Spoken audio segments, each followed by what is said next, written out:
You okay? Without further ado, legendary producer Frank Marshall being interviewed by Tova Leiter. Thank you. I think you sit here. I should sit here. Okay. I do whatever Tova tells me to do. Hi. How y'all doing tonight? Good. Good. Nice to be here. Okay. Yeah, I was looking at this movie and I said, lots of work for a producer. Yeah, but I have lots of help, so that's the key. But I mean, you have to be fearless in order to orchestrate all of this. Unbelievable. Well, I think one of the things that we have tried to do in the series of movies is take on these kind of challenges and go to places nobody's ever shot before, and there are not a lot left, but that makes it kind of fun. And so Manila was one of those, and it proved to be more challenging than we ever thought, but it was great to get through it. Right, because of being in that part of the world, and there's just, Right. they're so populated, you know. Right, they still drive on leaded gas, by the way, so everybody came back with some sort of respiratory illness. But we were there for 6 weeks with the main unit and another 3 with the second unit, so we were there a long time, and it's a hard place to work in. They're not used to people shooting and closing down the streets, and just having lunch becomes a big deal. And you have all those extras and just myriads of people everywhere. It's hard to control, and there are a lot of stunts. Tried to not do as many of them as we could without CG. Tried to be. I think one of the things that we have a couple of rules that we like to say, and one is no action without being driven by the story, and also that it has to be real and it has to be believable. And I think that what happens in a lot of these movies when they get bigger than life, you don't believe. You have fun, they're fun, but they're bigger than life, and you don't feel the kind of grounded reality that you do in this series. I agree, because when it's overpopulated with CG, I just tune out. It becomes too mechanical. I think it's making filmmakers lazy. Because in the old days, a simple example is when you're setting up a shot and it's a period movie and there's a modern building in it, you would have to accommodate it by sliding the camera or putting something in the way, or you had to get a little creative. Now you just go, we'll paint it out. And it makes you not as inspired in things as you should be, I think. So sometimes we get a little lazy. So let me ask you something, because I know, and maybe people here do not know, that you were brought in for the Firstborn because it was in so much trouble over budget, over schedule, and they needed a pro to bring it home. And obviously you did such an incredible job that you stayed in all the Born and so on and so forth. But there was an example of kind of an indie director suddenly finding himself shooting a big budget, action movie. So what is really the peril for an indie producer, for an indie director, when he comes to shoot something so big and so... Well, it's a couple of things. First of all, I was brought in at the beginning. I wasn't brought in when it was out of control. And so that's not saying much for the job I did. But he's honest. I can't stand it. But actually, the studio was pretty aware of Doug Liman coming in from a very, very independent background. He had made 2 very small independent movies that were very good, and coming on to this really big studio, action-driven movie on foreign locations in Paris and all these different places. And so they hired 2 producers, one more of a production, nuts and bolts kind of line producer, and then a creative producer. And at the last moment, the creative producer had to leave. And they were already shooting. They were shooting the scene, if you all remember, on the boat in the water where Bourne is found floating off the coast of Italy. They were already shooting, and I I got the call, and they said, "Would you like to go to Paris for 6 weeks?" I said, "Sure." And they had an apartment already and everything. And so I read the script. I loved the script. Tony Gilroy wrote the script, who, as you know, did all of the movies, wrote all of the movies, and directed the last one. And so I went, and I think the one thing that I can say is that you have to, if you're coming from an independent background and you step up into the big leagues, you have to then play by the big league rules. And that took Doug a long time to understand. He understands it now, and he's making these kind of movies now, and he's on budget, and he's doing fine. But he still had a bit of the rebel in him, and he still thought that, like he did in Las Vegas, he could just grab his camera and put it in the trunk of his car and take his friends and go shoot on this, and it would be fine. But you can't do that in Paris. You can't take Matt Damon and Franca and go down into the subway and shoot. We'll get arrested.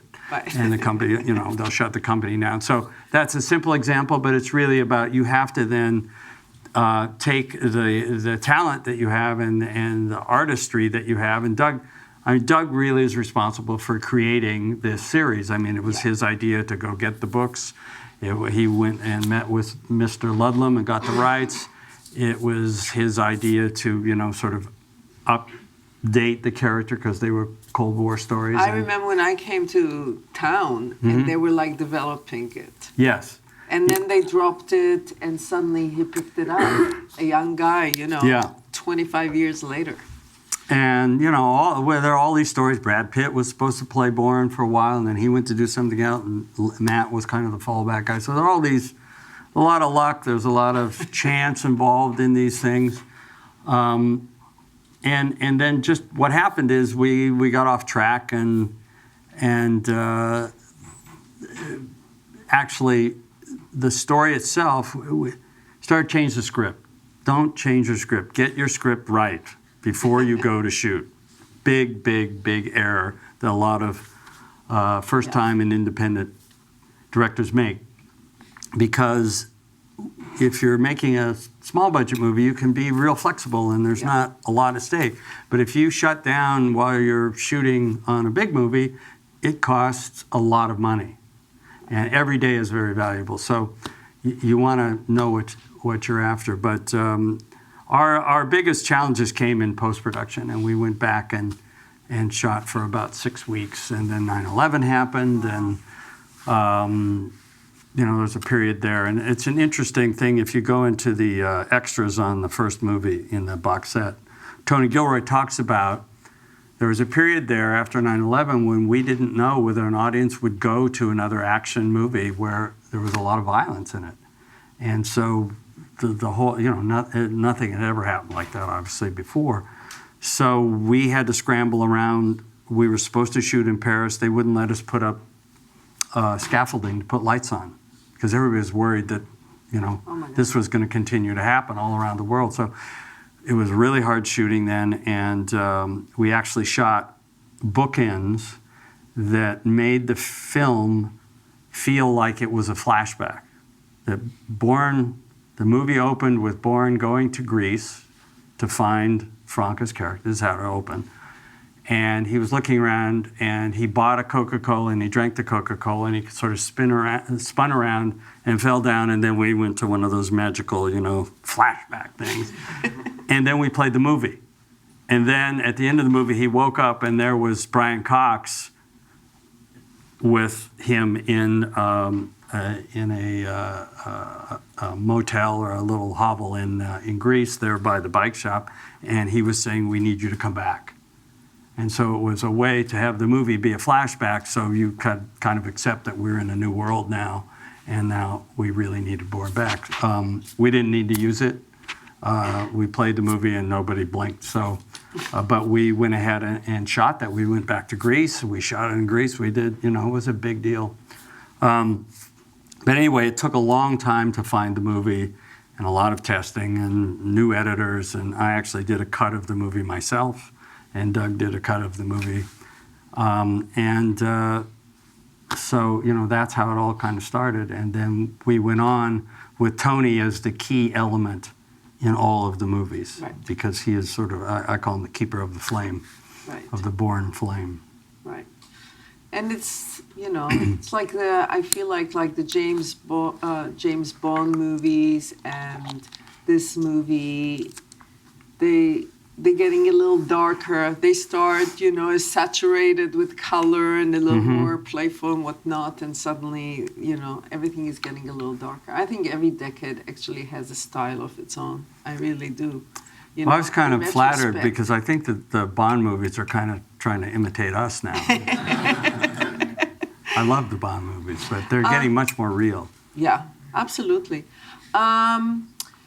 So you started out as, you went the route of where you started out as an assistant to maybe the director or producer, and then you became associate producer, and then executive producer, and then you did second unit until you got to produce and so on and so on. Do you think this is still a viable road for people, people want to be producers and so on and so forth? Do you think that it's still a viable road today? I think, I don't think there's any magic way to get there. You just do it. I actually was a location manager for several movies, but the key for me was I was working with the director and the production designer, and I was understanding what they needed creatively, what the vision of the movie was. And I was learning the production side because I was working in production. But I was also understanding as a location manager, I learned quickly not to show the director something I couldn't get, something that was fabulous, and they'd say, okay, get it, and then you go and you couldn't get it. So I'd make sure that I could get it first, and then I would show the director the location. But I also understood that if he found something that he liked, and he or she, and they said, we got to have that, and then I found out we couldn't get it, I would then present them with an option that was equally helpful to the story. I understood why we were having this one, but how about this one? I know it's a little different, but I think it still works for the story. So I guess when I look back, I've always been driven by the story. Right. And what the story of the movie is and what the vision of the director is. But you're telling me more than that. You never really came and say, well, gee, no, I can't get it. Right? It only happened once. You learned very quickly that you have to rise up to the occasion, and no is kind of not acceptable. And you have to find an alternative, and you have to be proactive. Right, and there are things that you learn as simple things like don't pick a location that's right next to an airport, or something else that's noisy, or something that's far away from a place you can put the crew to have lunch. I remember on What's Up, Doc, 150 years ago, that we were in the center of San Francisco, and I had forgotten to find a place for lunch. And, we're taping. I can't tell you this story now. This is getting me in a lot of trouble. But I went to a school, and I got permission to put our tables inside the schoolyard. It was on a Saturday, and the school was locked. Somehow we got in. I don't know. Magically, it opened up. And then we signed the papers later. But you're constantly. That's what I love about making movies is you're constantly solving problems, your challenges, but it's that balance of you're not only solving problems, you're also creating something, and that's what's exciting when I get to sit here and see that shot of that boat and know that it was the second time we went there. The first time we only had one day and it rained, and it was a big problem, and we had to go back 4 weeks later, talking to studio and who were saying the shot's good enough, and my director saying no, it's the last shot of the movie and it needs to be sunny, and it wasn't sunny. And it's the audience has to, all the creative arguments against the monetary financial arguments. Well, I have been in a situation where I'm between what the director wants and what the studio would allow. And it's a very tricky situation. It's really tricky. It's really tricky. Obviously, you handle it better than me because what's really the trick? Being passionate about it and being able to believe in what you're selling, and then being able to go back. It's a give and take, and what battles do you fight for the director? That was one last shot of the movie. If it had happened earlier in that sequence, back at the dock or something, I wouldn't have fought for it. But it was the last shot in the movie. I understood why it needed to be that way, and I was able to convince the studio that it was the right thing to do. And then, unfortunately, it was at the end of the movie, so I couldn't say, well, we'll save some money over here to pay for it. But we actually did get an insurance claims that helped us a lot. Oh, really? But you never know that for sure. Right. But I argued that too. So you probably make a good debate lawyer or something. Yeah. And so obviously you worked a lot with Steven and Spielberg. And what kind of a boss is he? Oh, he's incredible. I mean, he's so demanding. I actually saw Lincoln last night. It's unbelievable. Really? It's really incredible, yeah. And he just knows the craft so well that it's sort of second nature to him to direct these movies, and he puts so much into it, and he's ahead of you, and he knows so much that you're trying to keep up with him all the time. Sure, So it's very exciting to be around him. And not intimidating? It must be incredibly intimidating. Not anymore. Right. And what happened at the beginning? We sort of grew up together, so Right, it's kind of fun because people kind of go like that when I'll say something to him that's sort of not appropriate, and he'll laugh or whatever, But it's you're like friends. I mean, we've known each other 30 years now, so. Right.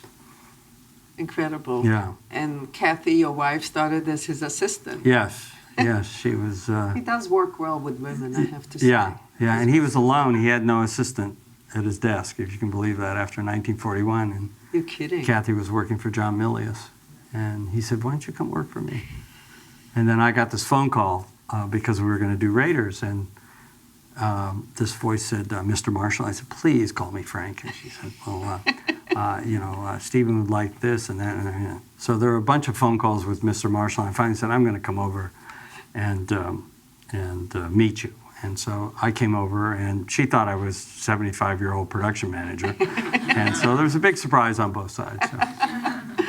That led to marriage and 2 kids later. 2 kids, 25 years now. We're going for the record.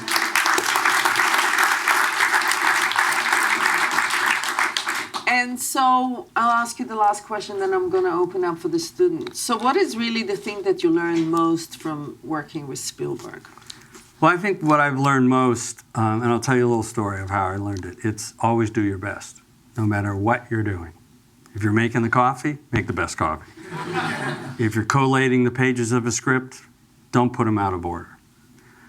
I was doing a picture, I was an associate producer, kind of co-producer of a movie called Daisy Miller in 1972. Peter Bogdanovich.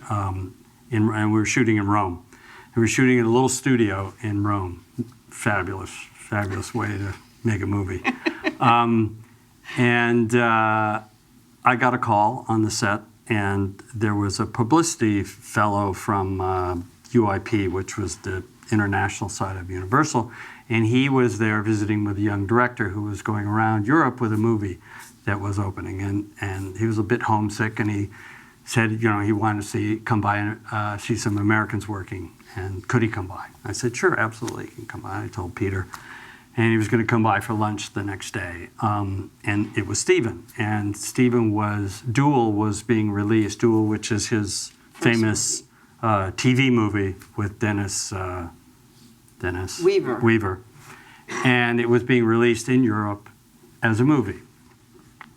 So the next day, we always had lunch in the cafeteria there, and there was a long table, and the Italian actors and the cinematographer and Peter Sybil Shepherd all sat at this table, and Verna Fields, Right. who was our editor, very, very wonderful, sort of godmother to a lot of great creative people. And Verna was sitting at this table, and I always had a bowl of pasta at the end of the table. And so Stephen and this fellow, Jerry, came by, and they were sitting there eating, and I was late, and I came up and I asked Peter a question, and I said, "Oh, nice to meet you. We're the same age, by the way." And so I was kind of like, "Yeah, right, who are you? Nice to meet you." And I went down, I had 2 bites of pasta, and I went back to the set. And Verna Fields later told me that Stephen turned to her and said, "That's the kind of guy I need, a guy who's more interested in the next shot than lunch." 5 years later, when Stephen was sitting on the beach in Hawaii, the infamous story with George Lucas, and they were talking about Raiders, and George said, "Who do you want to get to produce this movie?" Stephen said, "Let's see if we can find that guy, Frank Marshall." So you never know who's looking or where they're going to go or what's going to happen. And I got that call, the one I always remember, from George's office saying, "Are you the Frank Marshall that works with Peter Bogdanovich?" And they said, "Could you come for a meeting?" I said, "Well, let me check my schedule." Incredible. Okay, I'm going to open up for students to ask questions, because otherwise I can talk to Frank all night.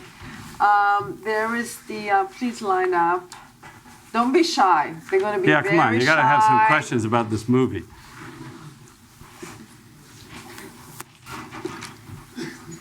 Well, not too many. Have to go to Hawaii tomorrow morning. Hi. Hi, thank you very much for coming out tonight. Thanks. My question to you is, what is the biggest mistake you've made in your career, and what did you learn from it? The biggest mistake. Wow. Not to give you a hard question or anything. I'm always a positive thinker, so well, maybe one of the not sticking with The Lion, Witch, and the Wardrobe. We owned the option to The Lion, the Witch, and the Wardrobe for 7 years, which was the length of the option. And we couldn't get it made, mainly because it was too expensive. Every time we would do a budget, that world that they go into of Narnia was too expensive. And so we abandoned the project in late the 90s. And then 2 years later, CG had really happened. And all of that was possible. And so Kathy and I always look at that one and say, that one, we missed that one. And I think what I do now is I keep going, and we have a perfect example of that. We're developing a project called Snow Crash. I don't know if any of you know that book by Neil Stephenson. And we kept that one. That was part of that deal at Paramount that we had when we had Lion Witch, and we didn't give that one up. And now it's getting made. Joe Cornish is going to direct it. Have you seen his movie, Attack the Block? Yes. Excellent. Yeah. He's really a wonderful writer and director, and so we're getting that one up. So, we hung on to it. So that's a lesson we learned. Thank you. Sure. Hello, my name is Thomas. Thank you for coming tonight. My question is, were there any producing challenges regarding this Bourne legacy, considering what the first 3 installments of this Bourne franchise kind of set up? And if there were any challenges, what were they? And was this meant to be continuing process after the first 3 installments for Tony Gilroy as he was writing all of them, or was this kind of like at the end of the 3rd one, there was like a process that you would decide that it can continue more? Yeah, it was an interesting challenge, and there were a lot of problems because Mr. Ludlam only wrote 3 books, And so there were only 3 titles. We actually didn't really pay much attention to the books after the first one. So it didn't matter much, but we had 3 titles. And as you know, if you've seen the movies, in the 3rd movie, he finds out who he is. He doesn't want to do it anymore, and he lands in the Hudson and swims off. I always wanted to put together the Sully Sullenberger story and have the plane floating down the Hudson and Bourne coming around and saving all the people. I thought that'd be good. But it was really a real challenge for us to decide. We all wanted to go forward. Everybody, the movies were so successful that everybody, including Matt and Paul Greengrass, wanted to go forward. But a lot of different entities. There's the estate, the Ludlum estate, there's the studio, and there's those of us who are making the movie. And so we had to try and come up with a story that included Bourne. How do we hand it off? We didn't want to do the James Bond thing, because a lot of people say, well, just some people, not a lot, but some people say change the actor. Yeah, just put Brad Pitt in there and call him Jason Bourne. That doesn't work in this one. It works in Bond because it's a fantasy. In this one, you would never believe that. So we had to try and come up with a story, and we actually developed 2 scripts and had a bunch of other writers come in to pitch us stories that would include Bourne and where he was going and what would hook him back in. And none of them were really good enough. And so Matt wanted to do the next movie with Paul, and Paul didn't want to do another action movie, 3 movies in a row with Matt. So there's a whole lot of moving targets there to get together. So we said, look, we're going to put this on the table, the Bourne story on the table, and we're going to go back to our source, the Keeper of the Flame. And we're going to go see if Tony has an idea of how to continue the franchise. And he did. And so that's how we came up. And the big caveat was we didn't want to lose Bourne. We wanted to have a story that included Bourne, that sort of reminded you that Bourne was out there, but to create a bigger playing field, so maybe we had another place to go with Bourne later, if it worked. And so he came up with this, I think, genius idea of showing you what's happening as Bourne is wreaking all this havoc across Europe, what's happening in the agency. And as you all know, there's a lot of different programs going on. So we're just seeing another one in sort of 2.0 version of what the programs have become. And so it now enables us to go in any direction we want. So that was the big challenge. Thank you. Mm-hmm. Before I ask my question, I'd like to thank you for your life's work, you and your wives. I'm sure everybody agrees with me that they've enjoyed it and they have a lot of good memories from your work. And thank you. Another thing also, thank you for bringing back Hollywood to the Philippines. My question is, of all the movies that you have produced and directed, which one is the most memorable and why? Well, it's sort of like asking you which of your children do you like the best, And you have I love all the, this doesn't work for me. It's like we share this is something we love to do. So, but I would have to point to Raiders to be that one for me, because there's so many firsts for me there. Started my relationship with George and Stephen.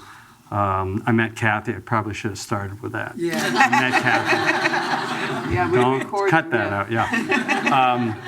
We'll edit. It was my first single producer credit. It's my first nomination for an Oscar. It was my first blockbuster, and so it really it still stands up today. I don't know if you saw the IMAX version of it. It's fabulous. It's just a great movie that will live on and on and on. So for me, that's my favorite. Thank you, sir. Mm-hmm. Hello, my name is T.H. Turner, and just thank you for coming here tonight and all the work that you've done. Loved Back to the Future and Raise Lost Ark and even this film that you showed tonight.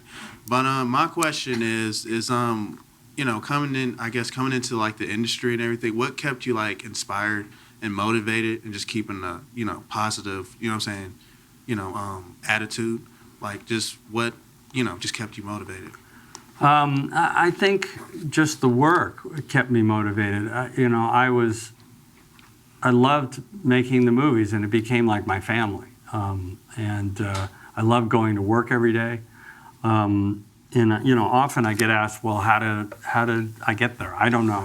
I tell a story about a young man who who lives in Philadelphia. He was the youngest of 7 brothers and sisters. His parents were doctors. The other brothers and sisters were doctors. He was the youngest. He went to NYU to film school for a semester and dropped out because he wasn't doing too well.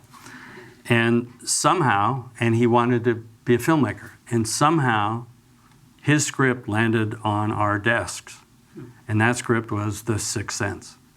And I don't know how, but the bottom line is he wrote a fantastic script.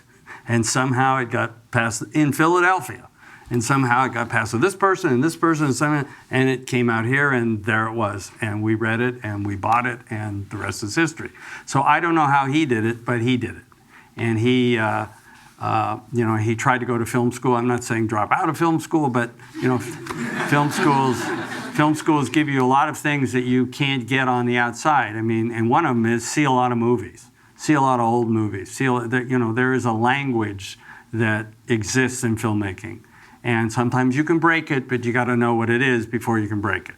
So go look at the masters. Go look at Hawks and Ford and Wells and Renoir and study these movies, and you'll be amazed. And David Lean, and there's great things to learn in them. And those movies should inspire you then to go do what you want to do. Okay. And today's such a complete Hitchcock, but a completely different world than what we grew up in. To make a movie ourselves, you couldn't do it. You had 8mm film, and you had Scotch tape and scissors, and you had to get a camera. And today you can really nurture your ideas and get them up there and see what people think. And I think that's what you guys have got to do now, is try and get them out there. And hopefully somebody will see them, but don't give up. It's hard. It's really hard. But don't give up. Thank you. I think that what you're saying, that you kept up the positive thing because you love the work, but I think you're a positive person anyway, and that's what really perpetuated the work for you. Because I also, when I look back, I just felt I was attaching myself to people who were talented. I looked for talented people, and when I got that phone call, I was in a little apartment over in Westwood, and I wasn't making a movie then, but I wasn't worried. I knew there would be a movie that would come along and somebody would need me. I don't know what that kind of thinking is. Positive thinking, I guess. What's going on, Frank? My name's Dave Ricci, aspiring filmmaker. I love your work. Thank you for coming today. You kind of talked a little bit about The Sixth Sense. I just kind of had a little bit of a question. I mean, he went from just, I guess, how he got the chance to do he went from doing a film that was considered low budget or micro budget, only a couple million, to doing Wide Awake, I think it was. Wide Awake with Rosie O'Donnell. I think she's in that. To The Sixth Sense, and I'm just wondering how it all came about. You got the script. Yeah, good producers. Good producers. Yeah, I after you got the script, I'm just what from there. What? Well, it was really interesting. It's the only time. It's one of the few spec scripts we've made. We usually make books and TV articles and things, TV articles, magazine articles, but his script read like the movie. That you didn't know Bruce Willis was dead until the last 2 pages. It was unbelievable. I'm reading it, it's really interesting and everything. And I went, oh my God, when the ring hits the floor in the script, it's when it hit in the movie. And he was very clever about that. So he had kept the secret all the way through, somehow. It's really, if you get a chance, you should look at the script. And that's when I know, this is great, we gotta have this. So And there's a little bit of luck there too, and a little bit of history, in that he had a poster of E.T. and a poster of Raiders on the wall in his office. And our offer was lower than a couple of other people, but those two movies, he wanted to work with us. And so we brought him out here in the studio, said, okay, we're going to give you $10 million to make this movie, all in, everything. And that was a lot of money for him, because he had just made this little teeny movie, Wide Awake, for the Weinstein Company. But not for you, so good. Yeah. Good thing you stepped Yeah, up. we got a little more. And I said tonight, okay, well, when you wrote this, I bet you wrote this for somebody. And who'd you have in mind when you wrote it for? And he said, well, Bruce Willis. I said, really? I said, I know Bruce. I said, do you want Bruce? He said, well, I can't get Bruce. We only got $10 million. I said, well, there's ways to do this. So let me call him. So this is what a producer does, right? So Bruce was shooting Armageddon? Was that? No. What's the meteor movie? Was it Armageddon? Armageddon. Okay, at Disney. And which was lucky for us. And he had a deal at Disney.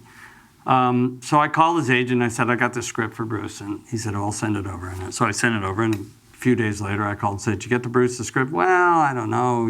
It's a first-time director, really. And Bruce, I said, no, you got to get him the script. Because I knew that Bruce was interested in movies that involved the hereafter or ghosts or things, because we had talked about a movie, although at that time he couldn't really do one with ghosts because of Demi's Ghost. Right. Yeah. So, but he was really interested in that subject matter. So finally, his agent got him the script, and he loved it. And then became this sort of dance about how do we get him in the movie. And he was nervous about a first-time director, and for a couple of personal reasons on other movies he'd been on. And so he asked me to be on the set every day. And that was sort of his security blanket. And so he said yes, and we got Bruce Willis. And we got a little more money to make the script. And they still didn't believe in the movie until we went to Woodland Hills. And we went to Woodland Hills. It was one of those great screenings. I have a couple of those. Back to the Future was like this, but the first Sixth Sense screening, when that ring hit the floor, the entire audience sort of just turned to each other, oh my God, he's dead, and there's all this, and they didn't see the end of the movie at all. The whole end of the movie was completely lost. So Knight was really upset. I said, no, this is good. Let me tell you, this is a good reaction. And the studio had sold off a lot of foreign territories, and I remember Joe Roth was running out into the lobby and he was calling Spain, saying, I want to get this back, which is another good sign. So I said to Knight, well, what's wrong? He said, well, they're not getting the catharsis of him letting her go. I said, okay, you're right about that. So what do we do? We could shoot something where maybe he comes over and he gives her a kiss on the cheek or something. He said, Knight is very stubborn. And he said, no, I just want to recut it. And so what he did is, if you look at the movie again, is once the ring drops and there's this realization that Bruce's character is dead, we cut back to 3 or 4 moments that in the movie that are reminding the audience, like when he goes to dinner and he sits down and nothing moves and she's sitting there and you think he's having a conversation with her, and now you're going, oh, look, he's dead there, and oh, look. And so you're reminding the audience and giving them a chance to collect themselves before he then goes over and lets her go. So, value of previews. By the way, you should always preview your movie. But I'm not even sure how we got here. What was I trying to What was the question? Well, yeah, that pretty much answers the question. I've always thought the film was the best ghost story ever done on film before. So thank you for that. Yeah, film. I have to say again, it's the only, what other spec scripts? But, it's kind of one stands alone. And the other great thing was the audience kept the secret. Yeah. I don't know if you guys remember, but nobody told it. They wanted their friends to go to the movie and have the same experience. Yeah. A lot of people said, "Oh, I knew," but I knew that. So it was really a great, great experience and unexpected because nobody had seen Bruce in that role like that, and so it was really fresh. And the studio didn't really get it until the first. Not until the first preview. Why are they always the last one to know? Well, their job is kind of say, yes, we trust you, and then bring us the movie back, and we brought back, a better than average movie. Absolutely. Perfect. Good luck in the future. Thank you. Thanks. Hello, Frank. My name is Michael Steve. I graduated earlier this year from the acting program. You probably recognize me. Don't worry about it. You're not the only one. Actually, I've read a lot of rumors recently on the internet, and I figure And you believe them? no, that's why I want to ask you, because Yeah. you're the source.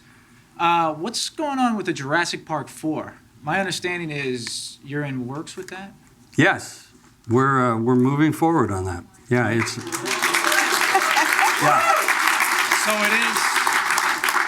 So it is going to happen. It's going to happen. Yeah. Thanks.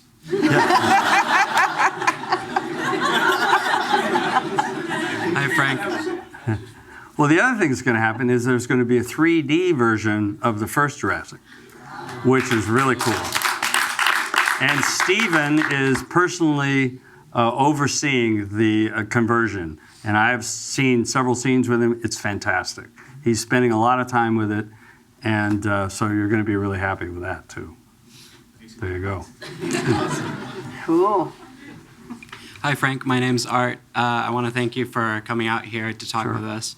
And my question for you is, you might have already kind of sort of answered it, but I'm just going to ask it anyway. Sure. What sort of advice do you have for us as student filmmakers?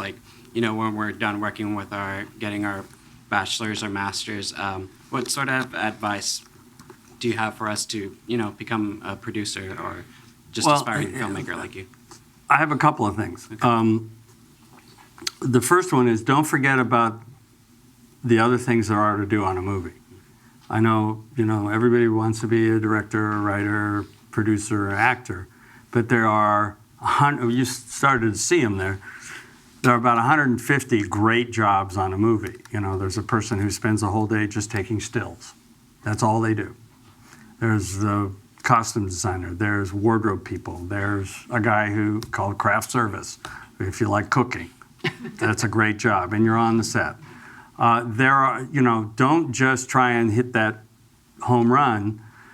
Try and get on a movie. We're all gypsies. We're a big family, and they're really enjoyable careers to have. And you don't have to have the big one. There's a lot of ways to have a wonderful career, an artistic and really rewarding career in other departments than the above the line ones. So, I would just look and the more experience you can have, volunteer to go on commercials and little shoots and things and get experience, because that's where you learn what not to do. That's where you learn about don't show that location or what you can do and what you can't do and how a movie gets made. The more practical experience you have making a movie or shooting your own film, that's when you learn that there's screen direction. When you're making your own film, you say, oh, those people look like they're not talking to each other. They're both looking away. Well, you shot one of them wrong. So that's how you find that out. So do a lot of experimenting. Everybody can get it. You shoot on your phone now and cut it together. So do that. Great. Thank you very much. Sure. Hi, my name is Matt. Hey, Matt. I was just wondering, because over the years you work with so much tremendous, outstanding talent.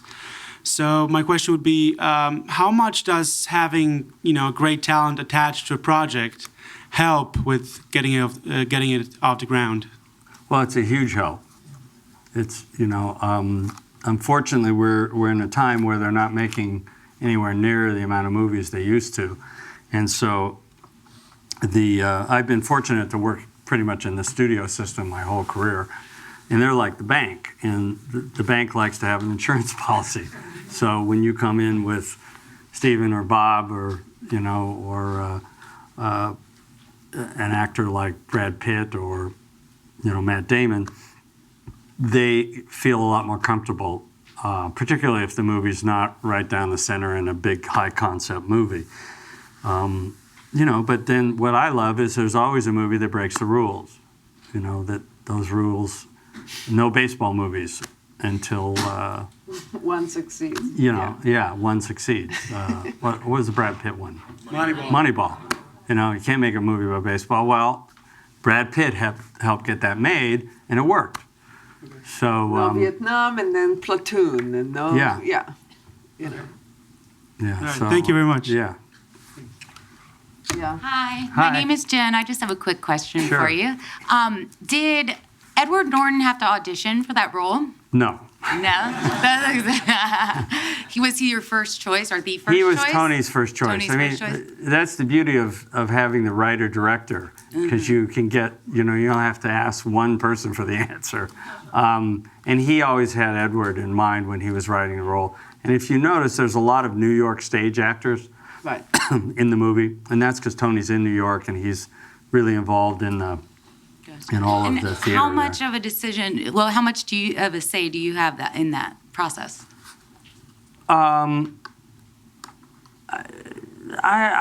He could, my opinion, I don't think I would have ever said no to Ed Norton, but if Yeah, I he's the don't best, yeah. agree with something, I certainly speak up. But Edward was perfect for it. The problem is putting all of his dates into a 3-week period so he could do his other movies. So it was kind of a chess match with actors moving around, and my wife was taking a lot of the actors down to Virginia and on Lincoln. So I guess that was a good thing that we were trading off. The actress that is in the house, the FBI agent,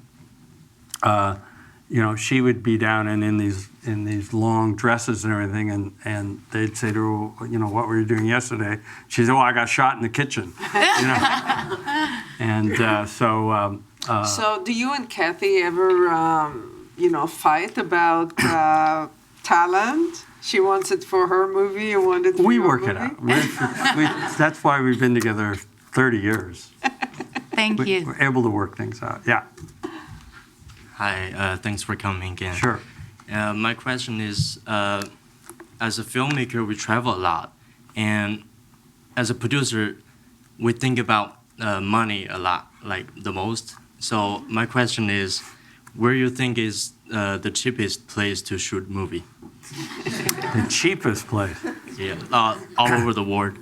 All over the world. Well, it depends, because there are certain places you go and they give you money back on a rebate.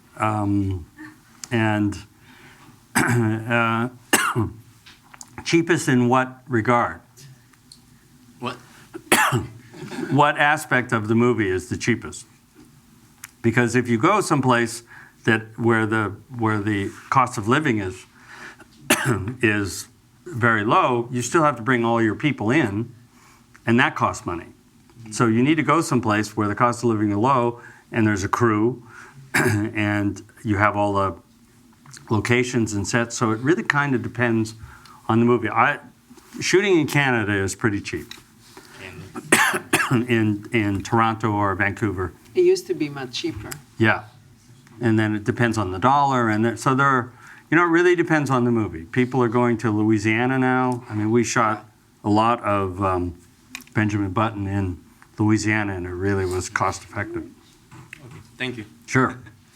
Where did you shoot the opening sequence that says Alaska, all those snowy?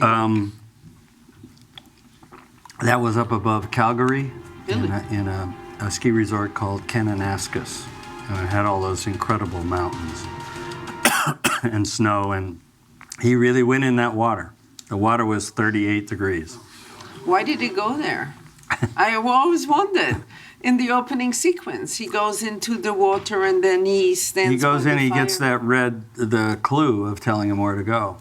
He pulls a red thing off the bottom of he's like on a scavenger hunt. Oh, really? Yeah, and he's opening it up. that? See that? You have to look at it again. That's why we do this, so you have to pay twice to go see it. It's there. I guess I was thinking, why is he doing it? And I didn't even notice and so on. As a director, actually, I noticed that in all your movies, and maybe that is my interpretation, but they're always kind of an adventure, and it's always like a survival against the elements. Yeah, I like to be outside. I like to be on the set. I like to shoot. I like these kind of adventures, and that's, you're right. Actually, 2 days ago was the 40th anniversary of the plane crash in the Andes, and I called. They honored all of the survivors over in Chile, and I talked to Nando, and all the guys were there, and they were playing a rugby game, not very well, but that was quite a story, and I just thought that story of survival and hope and the human spirit. I love those kind of stories. Yeah, 8 Below was the same, Love dogs. I think for me as a director, I have to be incredibly passionate about the story. It's really hard. I'm not like Steven. Steven can direct and produce 9 other things at the same time. I can't do that. If I'm directing, that's where I am 24/7 in the tunnel. I'm not very fun to be around because maybe because I'm a producer too, that I am so, I feel responsible for, for the, the whole production. Taking care of the production and using the money in a way that's more so productive. And so I want to be prepared, and I want to know, because there's 1,000 questions a day. And I, the difference between the producer and the director is the producer asks the questions and the director has to answer. So, and there are 1,000 every day at least. So I really would need to be passionate about whatever story I'm telling as a director. And do you prefer to have a producer when you're directing, or you produce and direct? No, it took me a while to take off that hat and not worry about how we were going to do something and let that be the producer. But I have a fabulous producer now that is that producer that was on The Firstborn, Pat Crowley. Oh. And we produced all the Bournes together. And then when I went to do 8 Below, he came and produced it for me because we sort of worked that way anyway on all the Bourne movies. Me being more on the creative side and he being on the production side. So I have a great ally now and friend. So fantastic. And so now that Kathy is taking over the galaxy. Yeah, George Lucas empire. Mm-hmm. So you're running the company by yourself, huh? I'm running A little lonely or what? Well, she's only up there 2 days a week. Oh, really? Yeah, it's kind of been interesting because we've made all our decisions about what movies to make together, which is great. But now it's kind of like, maybe I'll do one more sports movie and not one more serious movie or something like that. So it's been kind of liberating for me too.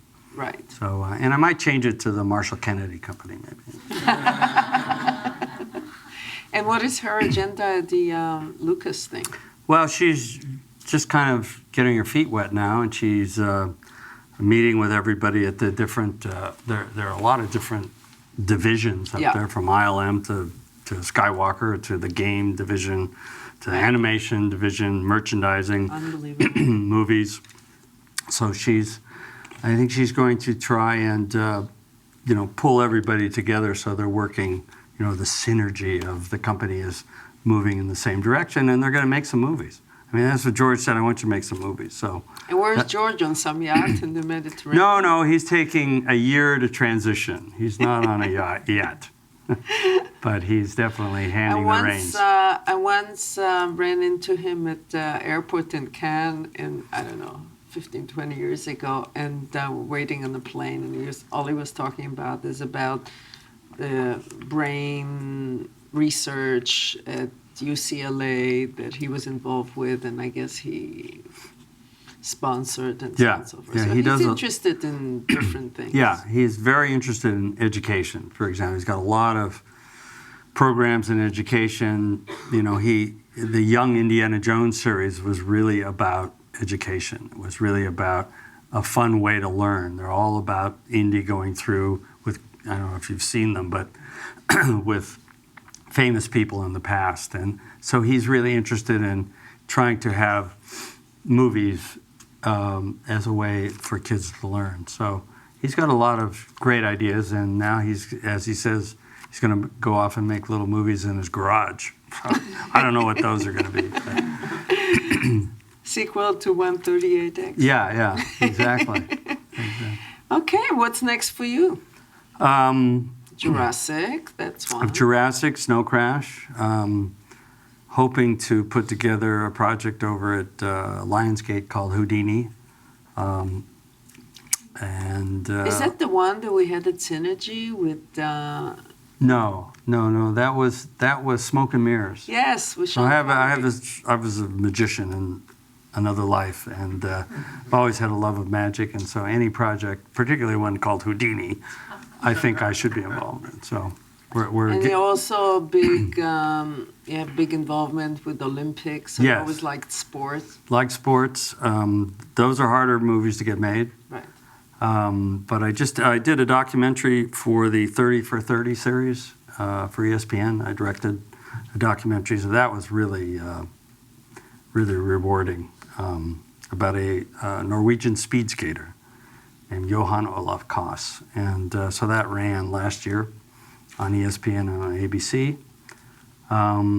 So I'm dabbling in directing here and there, and a couple of documentaries that I'm putting together. One that, no questions on this one, okay?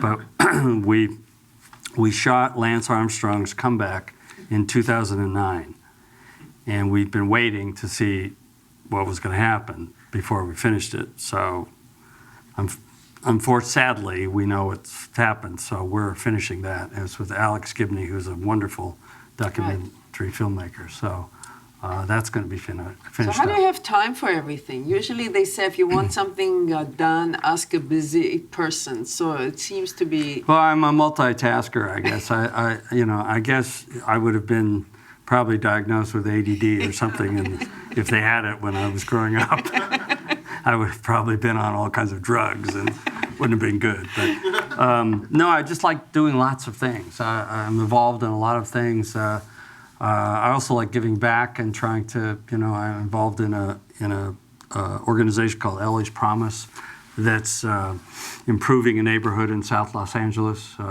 We run 2 high schools, West Adams Prep, Manual Arts, and John Muir Junior High, and the whole 8 square mile neighborhood there.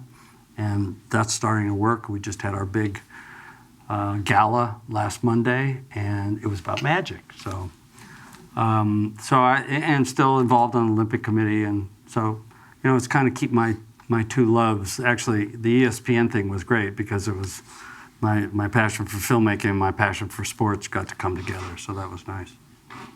Well, you gave back by coming here all the way from West Los Angeles. It's okay at this time of night, yeah. From the other side, and share with us your experience and your triumphs, and you're humble. You also told us when it didn't work, when you could gloss.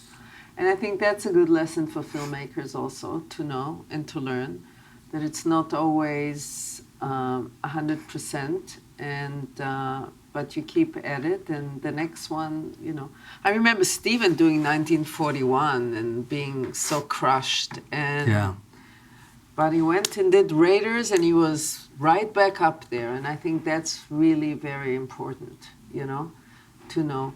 So I want to thank you for coming here, Sure. and it was really fun. Thank you.